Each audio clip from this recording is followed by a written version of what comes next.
properties are said to be constituents of the whole extension of this sphere. Helplessly driven by the three properties sattva, rajas, and tamas, man is compelled to act. He cannot survive for even a moment without undertaking action. Kurukshetra is the sphere where, since times immemorial, we have been undergoing repeated birth, repeated death, and repeated conception in the mother's womb. When, through the agency of a noble teacher-preceptor, the seeker embarks on the true way of worship and meditation and begins gradually to make his way towards the Supreme Being, embodiment of the most sublime Dharma, Kurukshetra, sphere of action, is transformed into Dharmkshetra, sphere of righteousness.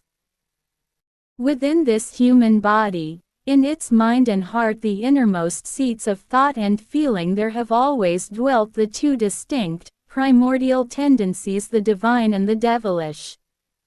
Pandu, the image of virtue, and Kunti, the type of dutiful conduct, are parts of the treasure of divinity.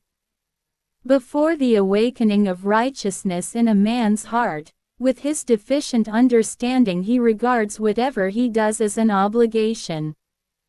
But, in truth, he is incapable of doing what is worthwhile, because there cannot be an awareness of proper duty without the advent of moral virtue and goodness. Karn, who spends all his life fighting the Pandav, is the only acquisition of Kunti before she is wedded to Pandu. And the most formidable enemy of her other sons, the Pandav, is this Karn. Karn is thus the type of action that is hostile to the essentially divine character of the self.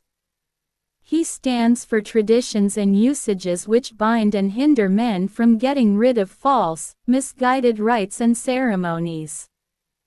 With the awakening of virtue, however, there is the gradual emergence of Yudhisthira, the embodiment of Dharma, Arjun, the image of affectionate devotion, Bhim, the type of profound sentiment, Nakul, the symbol of regulated life, Sadhav, the adherer to truth, Satyaki, the repository of goodness, the king of Kashi, an emblem of the sanctity that abides within man, and Kunti Bhoj, the symbol of world conquest through earnest undertaking of duty.